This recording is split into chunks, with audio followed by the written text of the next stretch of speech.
Hello दोस्तों इस discussion में हम बात करेंगे इंडिया के कोल क्राइसिस की।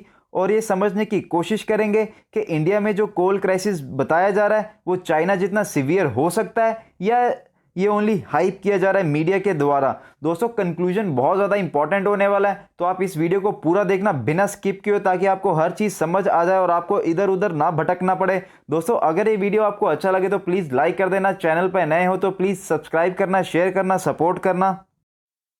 दोस्तों पहले हम चार मेन रीजन डिस्कस करेंगे जिसकी वजह से कोल का थोड़ा बहुत प्रॉब्लम देखा जा रहा है पावर प्लांट्स के पास। दोस्तों पहले पॉइंट की बात करें तो इलेक्ट्रिसिटी की जो डिमांड है आफ्टर सेकंड वेव बहुत ज़्यादा इंक्रीज हो गई है। तो आप बोल सकते हो कि जो इकोनॉमी है वो बहुत अच्छे वे से रिकवर कर रही है जिसकी वजह से इलेक्ट्रिसिटी की डिमांड हुई है और कोल की शॉर्टेज हो गई है पावर प्लांट्स के पास। दूसरी बात करें तो बहुत ज़्यादा रेनफॉल हुई है सितंबर 2021 में कोल माइन एरियाज में जिसकी वजह से ट्रांसपोर्टेशन का थोड़ा इशू दिखाई दिया है। दोस्तों तीसरे पॉइंट की बात करें तो इंपोर्टेड कोल का प्राइस बहुत ज़्यादा बढ़ गया जो इंडोनेशिया से आता है, तो उसकी वजह से जो इंपोर्ट है वो कम हो गया। तो जितना भी डिमांड थी वो सारी की सारी डोमेस्टिक कोल को कैटर करनी पड़ी जिसकी वजह से आपको थोड़ा बहुत शॉर्टेज दिख रहा है कोल का। चौथे पॉइंट की बात करें तो जो पावर कंपनीज है, जो पावर प्लांट्स हैं, उन्होंने अच्छे से स्टॉक मेंटेन नहीं किया, ज़्यादा स्टॉक मेंटेन नहीं किया मॉनसून को देखते हुए। दोस्तों जो इंपोर्टेड कोल था वो इंडोनेशिया से आता था, तो उसका प्राइस जो है $60 पर टन से बढ़ के $160 पर टन हो गया है। तो उसकी वजह से क्या हुआ, 43% रिडक्शन हुआ है पावर जनरेशन का फ्रॉम इंपोर्टेड कोल। तो उसकी वजह से क्या हुआ, 17.4 मिलियन टन्स ऑफ डोमेस्टिक कोल ज़्यादा यूज़ हुआ है अप्रैल से लेकर सितंबर के बीच में। दोस्तों जो हमारे कोल एंड माइन मिनिस्टर हैं श्री प्रहलाद जोशी जी, उन्होंने बताया है कि इंडिया में कैसी कोई कोल की ज़्यादा प्रॉब्लम नहीं है। जो कोल इंडिया है उसके पास 430 लाख टन के आसपास स्टॉक पड़ा हुआ है कोल का उसके हेडक्वार्टर में, जो कि 24 दिन की कोल की डिमांड के बराबर है। दोस्तों और बात करें तो 72 लाख टन जो कोला है वो पावर प्लांट्स के पास पड़ा हुआ है जो कि 4 दिन की डिमांड को कैटर करता है। और CIL यानी कोल इंडिया लिमिटेड के पास मोर देन 400 लाख, जैसा कि बताया 4 लाख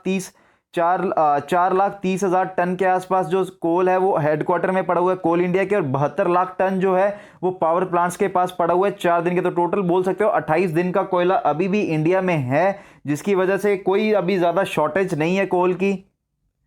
अगले पॉइंट की बात करें तो इसके लिए मिनिस्ट्री ऑफ पावर ने कोर मैनेजमेंट टीम का गठन किया है जो कि डेली बेसिस पे स्टॉक चेक कर रही है हर एक पावर प्लांट में।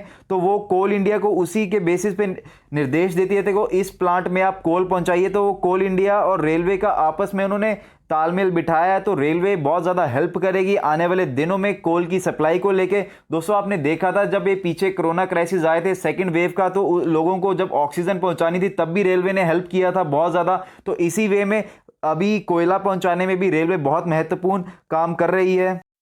इंडिया की पावर प्रोडक्शन थ्रू कोल की बात करें तो 202.8 गीगावाट के आसपास बिजली प्रोड्यूस होती है थ्रू कोल, यानी 52.41% of India's total power requirement, यानी 386.88 गीगावाट पावर रिक्वायरमेंट है, उसमें से 202.80 के आसपास जो है वो कोल से पूरी होती है। दोस्तों अगली बात करें तो CIL जो कोल इंडिया लिमिटेड है वो अभी पिछले दिनों में जब बारिश हो रही थी तब भी वो 14 लाख टन पर डे के हिसाब से कोयला दे रही थी पावर प्लांट्स को, जो अभी बढ़ के 15 लाख टन के आसपास हो जाएगा पर डे बेसिस पे। और ये जो डेटा है ये 16 लाख टन के आसपास होने वाला है अक्टूबर के एंड में। और जो कैप्टिव माइंस होती हैं वो आने वाले दिनों में 3 लाख के आसपास प्रोड्यूस करने वाली है कोयला हर दिन का, और वो पहुंचाएगी पावर कंपनीज को। तो कहने का मतलब है total 19 lakh ton every day coal supply होगा from mines to the power plant. दोस्तों एक बार ब्रीफली देखते हैं जो भी हमने पॉइंट्स डिस्कस किए हैं। आपको जैसा बताया 72 लाख टन के आसपास कोयला जो है वो पावर प्लांट्स के पास पड़ा हुआ है और 4,30,000 टन के आसपास कोल इंडिया के पास पड़ा हुआ है। तो आने वाले 28 दिन के लिए अच्छी खासा कोल पड़ा हुआ है इंडिया के पास। वहीं बात करें तो जो पावर प्लांट्स हैं उनको डेली बेसिस पे 18.5 लाख टन कोयला चाहिए होता है। वहीं अब अगर सप्लाई की बात करें तो 17.5 लाख के आसपास अभी की सप्लाई है। तो जैसा कि मैंने पहले आपको बताया तो वो बढ़ के 19 लाख टन के आसपास होने वाला है अक्टूबर के एंड में। तो आप देख सकते हो 0.5 लाख टन एक्सेस में कोयला बनाया जाएगा, सप्लाई किया जाएगा। दोस्तों तीसरे पॉइंट की बात करें तो मानसून की वजह से जो कोयले की थोड़ी बहुत शॉर्टेज देखी गई है चौथे पॉइंट की बात करें तो जैसा कि आपको बताया, जो डोमेस्टिक कोल है उसको कैटर करनी पड़ी, जो इंपोर्टेड कोल की भी सप्लाई थी जैसे वो कम हो गई थी, उसकी वजह से ज़्यादा प्रेशर आ गया डोमेस्टिक कोल के ऊपर। अगले पॉइंट की बात करें तो पावर मिनिस्ट्री ऑफ पावर ने और हमारे जो मिनिस्टर है कोल एंड माइन के, उन्होंने बताया कि जो ये स्टॉक डिप्लीटिंग हो रहा है कोल का, ये कोई एक्चुअल में इशू नहीं है, जस्ट हाइप किया जा रहा है मीडिया के द्वारा और लोगों के द्वारा, लोगों के बीच में फियर फैलाया जा रहा है इसके बारे में। दोस्तों अगले पॉइंट की बात करें तो जो पावर मिनिस्टर हैं आर.के. सिंह जी, उन्होंने भी यही चीज़ बताया कि दिल्ली में भी कुछ इशू नहीं होगा आने वाले दिनों में। जो कोल इंडिया है और रेलवे है, ये दोनों आपस में मिलकर डेफिनेटली जितने भी पावर प्लांट्स हैं उनको सफिशिएंट क्वांटिटी में कोल प्रोवाइड करेंगे।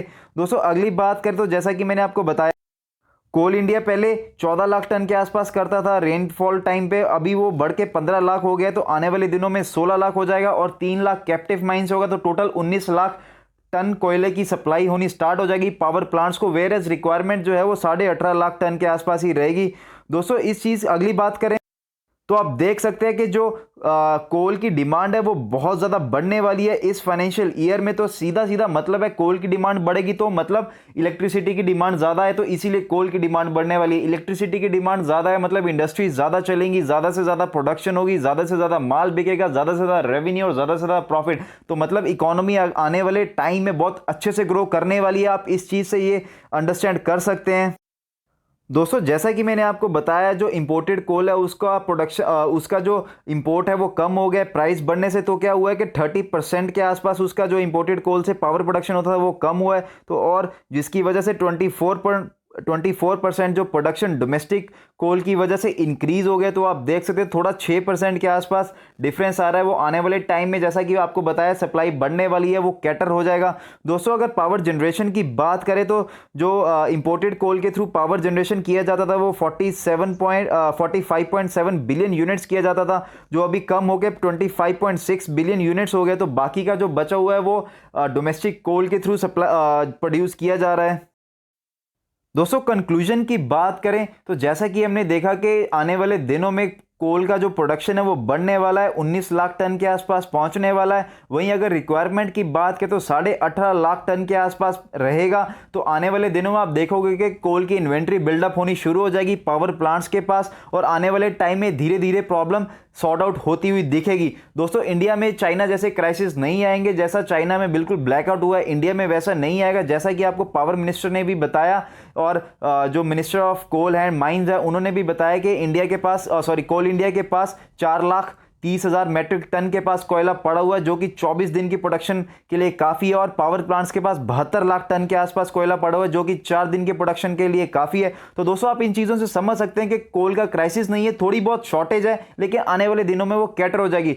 दोस्तों ह्यूमैनिटी ने और जो ह्यूमन रेस है उसने बहुत ज़्यादा चैलेंजेस फेस किए हैं पिछले वाले दिनों में। आपने देख सकते हो स्टॉक मार्केट ने भी बहुत ज़्यादा अप्स एंड डाउन देखा है। कोरोना क्राइसिस में जब पूरा लॉकडाउन लग गया था, लोगों के पास काम नहीं था, हमने वो भी टाइम सर्वाइव किया था, लेकिन ये टाइम को आप क्राइसिस नहीं बोलेंगे। यहाँ पे लोग मर नहीं रहे, कोई महामारी नहीं है, जस्ट थोड़ा बहुत पावर कट्स लगेंगे जो लोग इजीली बियर कर सकते हैं। लोगों को तो पहले ऑक्सीजन नहीं मिल रही थी, उस टाइम पे भी स्टॉक मार्केट ने बहुत अच्छा परफॉर्म किया। तो आप इस टाइम पे देख सकते हैं लोगों को थोड़ा 4-5 घंटे के लिए घर में बिजली नहीं मिलेगी तो उससे लोग मर नहीं जाएंगे, थोड़ा बहुत बियर कर लेंगे। तो दोस्तों कोई घबराने की जरूरत नहीं है, आप स्टॉक्स में इन्वेस्टेड हो तो इन्वेस्टेड रहिए, कुछ इशू नहीं होने वाला। लॉन्ग टर्म का पर्सपेक्टिव रखिए, ऑप्टिमिज्म के साथ चलिए, तो आने वाले दिनों में आप डेफिनेटली इस क्राइसिस और या इस प्रॉब्लम से डेफिनेटली हम लोग निकल के बाहर आएंगे, और आने वाले दिनों में आप अच्छा खासा पैसा बनाओगे अगर आप स्टॉक मार्केट में इन्वेस्टेड रहते हो। आप देख सकते हो निफ्टी ने भी 18,000 को टच कर लिया है, तो आने वाले दिनों में 20,000, 25,000, 30,000 भी दिखेगा। बस आप ऑप्टिमिज्म और थोड़ा पेशेंस और थोड़ा सा जिगरा रख के बैठिए। स्टॉक मार्केट में अप्स एंड डाउन जैसे न्यूज आती रहती है, आपको घबराना नहीं है, बस आप इन्वेस्टेड रहिए। तो दोस्तों वीडियो में इतना ही, मिलते हैं अगली वीडियो में कुछ नई क्वालिटी स्टॉक्स और नई क्वालिटी इंफॉर्मेशन के साथ। Thank you.